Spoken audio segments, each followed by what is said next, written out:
This leads us very neatly into our penultimate episode, episode 7 out of 8. And uh, I feel like for me, like I just started to feel like everything was kind of falling apart now. So the first thing is, right, so we ended the last episode where um, Slightly, had Arthur get face hugged. So now Slightly, what he does is he somehow transports Arthur from this place into his bedroom, right? How the hell does that work, right? There is nothing logistically that makes sense. That you're gonna have this kid that clearly struggled with moving him around, right? Because he doesn't like just plop him on his back, right? Like he kind of struggles to move him around, and like he just somehow Arthur just teleports up to his room, right? At this big facility Well, with not to all these mention, people here. well, not to mention too, because earlier, I think in an earlier episode, Wendy and Joe have to like walk to a certain part of the island where there are no cameras, right? Yes. Yep. So you got to so keep in mind this is an island that's under heavy surveillance, and Yes. as as the episode develops, I mean, there's going to be a lot of people running around the island. So Yep. so I Tons mean, of people. are you Right? gonna tell me that he didn't run into one person who was like, what the hell are you doing with that body there? Yeah, like, hey, that looks really weird. Maybe I should kind of confront him about this. But yeah, somehow, Slightly's just like bringing Arthur's face hug body around, and he, shoves it under his bed, like any good kid would do, right? Like, hey, I'll just put it under my bed. Smee comes walking around, right? Well, Lee, can you say as a kid you never had a body under your bed? Look, I've only hid a few of them. There might be 3 under my bed right now, but you know what? As an adult, I could fit more people under there. So, Lightweight. so yeah, we so he has Arthur under the bed, right? So Smee's kind of like walking around, and is trying to, he knocks on Slightly's door to come in, and he notices that, hey, there's a person under your bed because Arthur's arm's sticking out, not very good hiding place. Smee like kind of has a reaction that anyone have, like, oh my god, holy shit, what's going on? Slightly kind of, I don't want to say threatened, right, but he kind of gets physical with Smee. And Smee is very reluctant to like do anything, but then Slightly is like, come on, man, please do this for me. And then Smee's like, okay. And I'm like, ugh, like, didn't really fight too hard for that, but once again, you can kind of consider him like kind of he's trying to be a good friend, really. Yeah, exactly. Yeah, that's what it came down to, right? He was trying to be a friend because they're probably the only two that kind of interacted, like with all the Lost Boys. They're the only two that kind of interacted a lot with each other, right? So they definitely do have probably a bond there. So, but yeah, so Slightly, kind of confides in Smee, like, hey, I need to move this body. So he's like, hey, we need to go to the shore where I'm going to meet up with this other guy, and I need you to move this body. So after Slightly took Arthur's body from the lab to his room, now Slightly and Smee are going to move his body out of the base and walk it all the way down to some, like, beach that's miles away, right? It is totally off the walls how, like, it just, I don't know, it just felt so goofy to watch, right? Like, I'm like, am I supposed to be like taking this seriously? It kind of took you out of the moment, you know what I mean? Yeah, like I didn't understand like what I was like kind of like looking at, and I'm like, is this for real? Like, am I just supposed to sit here and like kind of just accept what they're doing?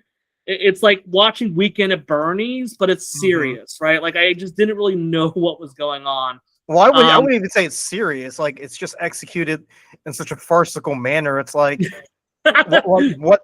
I mean, it would have made more sense if they just like took him to the cliff and like threw his body overboard, and it was like, well, it's up to Morrow and his team now. Like, we did all we could. Yeah, or just like do anything. Like, give him like a big old like bat. Like, you know how like you'll see like they have like the big baskets where you put a whole bunch of clothes in, right? Just like give him something like that. Do something. Give him something to put the body in that I could at least say like, okay, hey, I'm doing my laundry. I'm just trying to be a good kid. that's learning to do adult things. Like, just give him something to do other than just clearly walking around with this guy that has a face hugger on him. Let's keep in mind, Kirsch is watching the entire thing. So that's true, right? Yeah, Kirsch is enjoying this, I think, behind the scenes. So, I mean, if he could eat, he would have like popcorn and just like sit back and just watch these two idiots like try to move a body, across an island. Yep, absolutely. So, so we have that going on. We also have, Joe in the last episode was working with Arthur to get them off the island. So Joe meets up with Wendy, who is obviously distraught over the death of Toodles, right? I think it kind of does a lot to, I think, these characters, right? Because, they've been kind of praised as being like the next step in mortality and everything like that. Lo and behold, you can still die, right? So I think that does play a very interesting kind of, element to the story, where we have kind of the death of Toodles, right? Joe kind of convinces Wendy, like, hey, we need to get off this island. We need to not be a part of this. Wendy agrees, but she does want to go without the other Lost Boys, right? Because as Wendy kind of puts it, Joe, you're going to me because we're a family. The Lost Boys are kind of my family, and you wouldn't leave me behind. I wouldn't want to leave them behind. So I was like, hey, you know what? That makes sense. I'm fine with that. So the pair, they find Nibs, and they find Curly. They're in the room together doing who knows what. I guess they were just, having a little, I don't know, play date together. I don't know.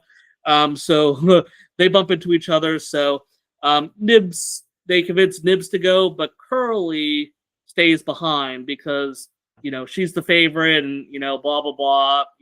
Her one-dimensional story is going on. So she decides she wants to stay. So Joe, Wendy, and Nibs decide that they're going to leave the island. And Wendy releases the xenomorph from the little TV that's in the room, right? So for context, right, because we've seen like Wendy kind of manipulate things on these screens, but I think that's the first time we see that she has kind of, I guess, the ability to go into the Prodigy network, right? And she can manipulate like doors and do a whole bunch of stuff, right? So, she's starting to show off these other pair of powers that for another reason, right, the other Lost Boys don't have, but she has. And what she does is she uses this to open the room with the xenomorph in it, and then it just mauls a whole bunch of people in there. And I kind of was thinking to myself, like, are we supposed to be rooting for Wendy? Like, is she the person we're supposed to be happy with? Because, I mean, like, a whole bunch of people are just being massacred in this room. And, I mean, what did they do to deserve this fate? Like, I mean, we don't know anything about what they are, what they do. But we just see, like, the xenomorph get released and all these people are getting killed. And I don't know. It just made me feel, like, really weird that I'm like, I don't really know if I like Wendy as a character. Like, what am I really, like, happy for? So I don't know. What did you think, Luka? That was kind of like a really weird moment for me where it's like, okay, I understand that you want to like release the xenomorph to maybe give you cover, but then you're also sacrificing who knows how many people in the process. Well, I mean, it's this evolution that we're seeing because at the start of the series, she exhibits human-like qualities, right? She's still very much a child, and she's still very, very much attached to Joe, and she still wants to be seen as human. But as the episodes progress, she begins to adopt more of the synthetic mindset, really. So yeah, so there's almost this like detachment that she has up to the point where she kind of delineates her allegiances between the hybrids or the synthetics and the humans. And as we'll see later on, what we see with her, with the way that she that she castigates Joe for tasering Nibs just before they're about to escape. It kind of just shows that she's on the cusp, if not already, of detaching herself from humanity and seeing herself Yeah. Maybe not human, but not synthetic either. She doesn't really know who she is or what she is, but she's definitely not. But she's definitely not recognizably human anymore. You know. Yes. This is definitely where that humanity piece is kind of falling through. Now, granted, she still has this affection or this loyalty for Joe, but for others, right, definitely feels like that's disappearing very fast. So they're trying to get off the island. Kirsch returns from the off-island stuff and bumps into Slightly and Smee, who are just dragging poor Arthur's body around. And Kirsch even kind of chastises them. It's like, why the hell are you guys going that way? You need to go this way. This is the best way to get there off the island. I mean, that was a pretty funny moment, I will admit. Yes, it was pretty funny. I was not expecting that because, his character plays everything so close to the chest. Like, I feel like I never really understand what he wants to do. So I was like, okay, what is he going to do with this now? And no, he's just like, hey, you got to go this way. And I like how he also kind of just talks about how he knows that Slightly and Morrow have been having this conversation all this time. So, here Slightly thought he was being very clever, trying to cover it up, but really Kirsch knew the whole time. So, once again, I'm going to give Kirsch some props, right? I know I did this in an earlier episode, but I do feel like he was the true kind of shining moment in this because, he's a character that his motivations are so concealed that even as we end the series, I don't really know what his true objectives are. And I think that just made him a very interesting character because I just didn't know what he wanted to do. Was he, obsessed with the creatures, kind of like how Ash was, and all he cared about was just further, experimenting and understanding more and more about them as his experiments got more and more crazy? Was he did he have any type of friction with Boy Cavalier? And was he just tired of being kind of bossed around by someone that he felt was inferior? So he was trying to kind of help with the sabotage, or was he possibly working with another company and was just kind of pulling strings for them? There was just a lot of interesting things there that we unfortunately didn't get any clarity for, but it did make his character at least interesting anytime it was on screen. So yeah, that's Kirsch for me. Once again, want to give Timothy Oliphant some huge praise for his portrayal of that character. Think he did a great job with that.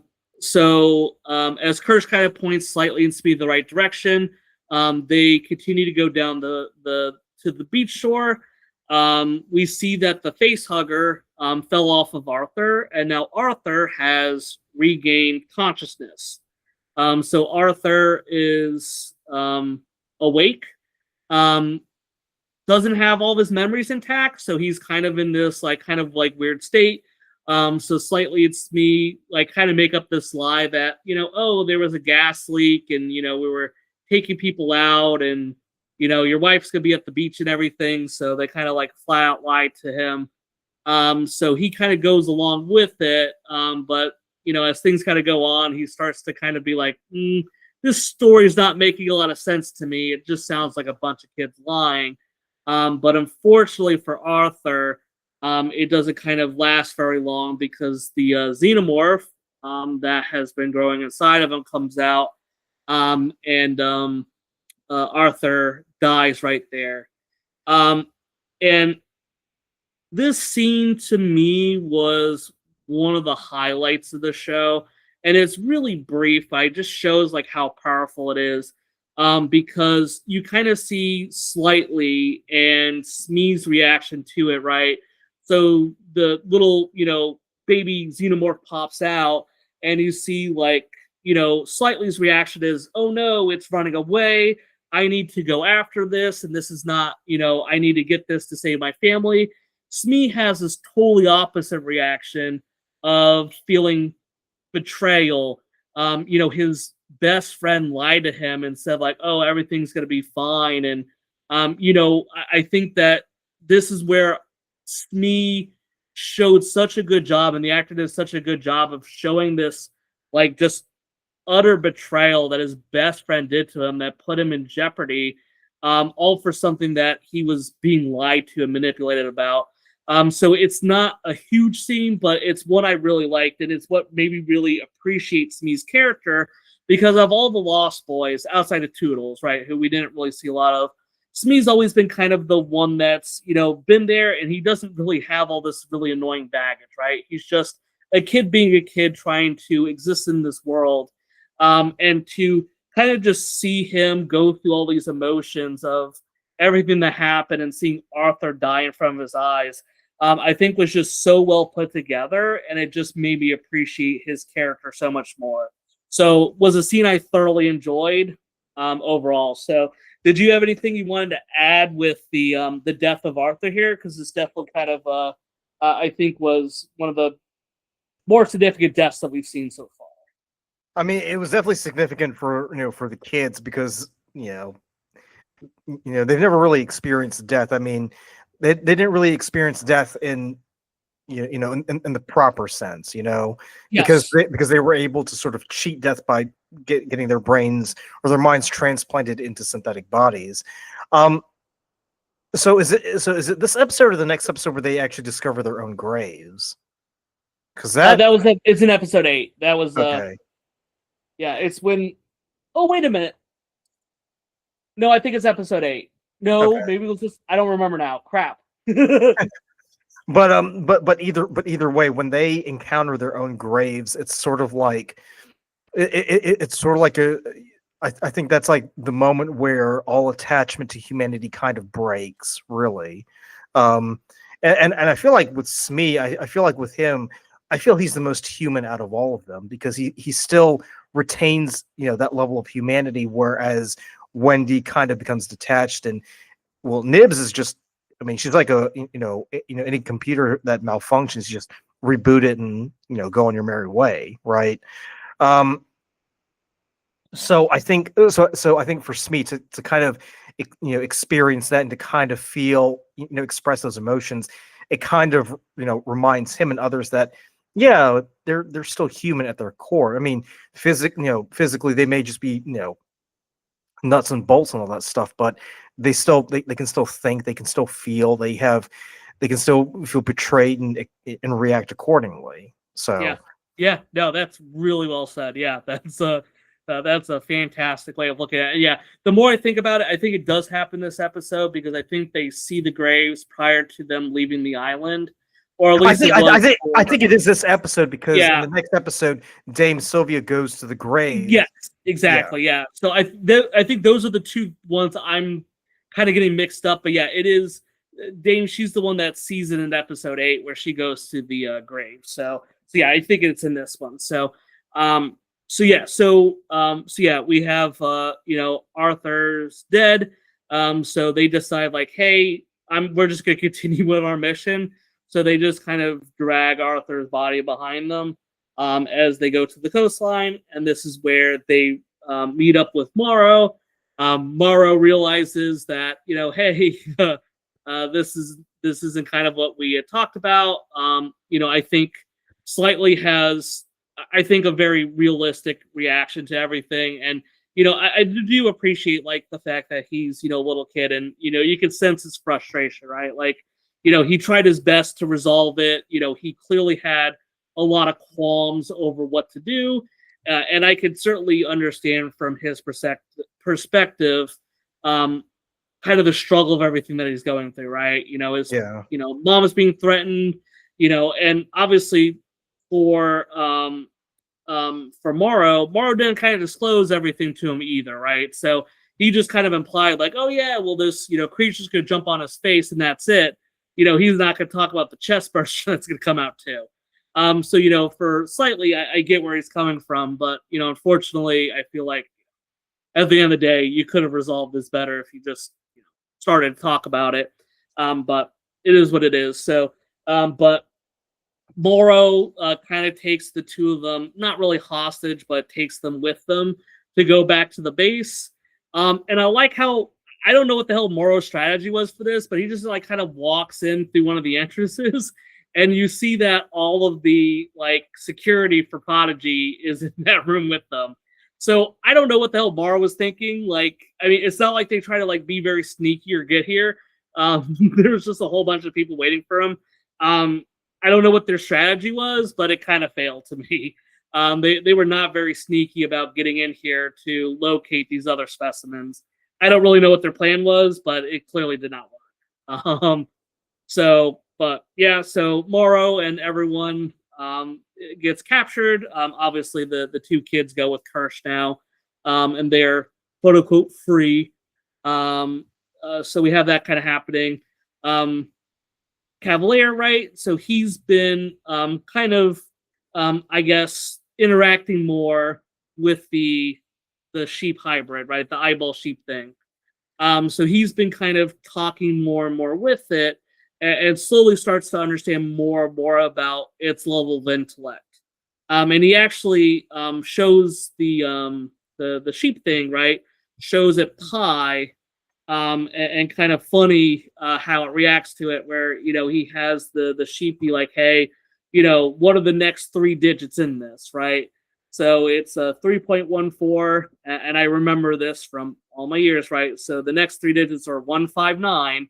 So I did think it was funny where the sheep is just sitting there, and it kind of like ostensibly just kind of hits its hoof on the ground, right? Like it's not really entertained by this, but you see it do like the 1, and then Cavalier's like, well, what's the next one? And he's like, he hits 5, 1, 2, 3, 4, 5. And then the next number comes up, and instead of sitting and knocking out 9, he just takes the shit. So I thought it was kind of funny, but also, if you're like a math nerd out there, you probably would get like, hey, it doesn't want to sit there and knock out 9 on its hooves. So it kind of does it. And I like how Cavalier's kind of like, I really want to be able to talk to this thing. I think this thing could be like, an intellectual equal, or maybe not equal, but at least an interesting thing to do. So he actually kind of debates upon like, hey, I want to try to get a human to be attacked by this, so I could talk to it, right? So kind of creepy, but that doesn't really surprise me for his character that he would think like that. But really, our main part, or where the episode 7 kind of ends, is we're following Wendy, Joe, and Nibs as they're trying to go off the island. So I like as they're kind of going through, and I had to laugh at this, right? Because as they're walking through the jungle, they kind of like stop at this spot, and there's just like a bunch of like soldiers laying in wait there. And I'm just like, what is this? Why would those soldiers just be sitting there out in the middle of this like forest next to nothing? They're just like kind of like waiting there for them. And I'm like, well, that's really weird. I don't know what that's about. Luckily for the group, right, the xenomorph is nearby. So Wendy kind of calls upon it, and the xenomorph kind of kills and dispatches all of them. But I don't know, it was a little bit weird to me, right? So the xenomorph, right, we know that they're really tough, but I mean, like, this xenomorph is like taking bullets left and right? Like we've seen in the Aliens film, right? Like we've seen that, these guns can very clearly kill them in large quantities. Like they're not immortal, but I feel like so many times this xenomorph just manages to kill whole rooms of people with guns and never has any problems. Did they make the xenomorph just like too strong, or did they just like make it like it had plot armor on? I don't know. It felt a little bit weird to me how many times it could survive an encounter with all these people shooting at it. Maybe the bullets were weak. I don't know. Yeah, weak bullets. Got it. I like it. So they had the weak anti-hurting xenomorph bullets that were impacting it. So the xenomorph kills this group. So then they eventually make it to the docks. Once again, the soldiers are waiting there and wait. These are the best like hiding soldiers that I've ever seen before, that are just able to like kind of lay in wait for these people. So we see them try to get on this ship. Obviously the soldiers don't want them to be there. So you see one of the soldiers, kind of takes, like, Nibs has his like little stuffed doll. So he takes it kind of out of her hand and throws it in the water. Nibs, not a huge fan of this, so she kind of just smushes this guy's face, right? That's the best way to describe it. She just smushes this guy's face together. So we see Nibs kills one of the soldiers, and she starts to attack another one. And this is where Joe kind of steps in, and he disables Nibs from killing somebody else. And I think this is where, to your point, right? You talked about this a little bit earlier, and it was a really good point that this is where I think you start to see kind of a disconnect, right? Because, Wendy was clearly frustrated with Joe for doing this, but I mean, Joe didn't really have any options, right? I mean, like, Nibs is like out of control and killing someone. Like, she's clearly like just gonna murder everybody. Like, he can't just stand there and watch all these people like die. That's not who he is. And Wendy, if she did have that humanity in her, would probably be like, hey Nibs, like, maybe we need to dial it down a little bit. You're acting a little bit crazy. But she has this like really negative reaction, like, oh, you hurt someone, a fellow Lost Boy, and that's a problem for me. So, but that's where that ends. But yeah, did you want to add anything to it with that? Because I do definitely feel like this is where we start to see Wendy not really maybe showing the level of humanity we would want to see in a character that we're following. So what do you think about, I guess, the altercation at the end? Well, I already said what I had to say about that. But I will say with the meeting between the sheep creature and Boy Cavalier, I think it's kind of disturbing that something that looks so monstrous would have that level of intelligence. Yes. Because we're so conditioned to see these creatures as feral. They're going around tearing people apart and drinking their blood and nothing to it, and they don't know anything. But then to know the next sequence in Pi, and to be able to behave in such a way that it knows exactly what's going on, I find that kind of disturbing. Because at least with the xenomorph, that it's feral. Like, its only instincts are to survive. But that creature, that Oculus, I mean, there's more to it, and I'm not sure if I want to know what else is going on there. Do you say there's more than meets the eye? Yes, Lee. There's more than meets the eye. Yeah, that was a good one. I've been waiting for that moment all day. So okay, yeah, yes. The first time I didn't ruin a joke for you, right? But yep. So that is episode 7, right?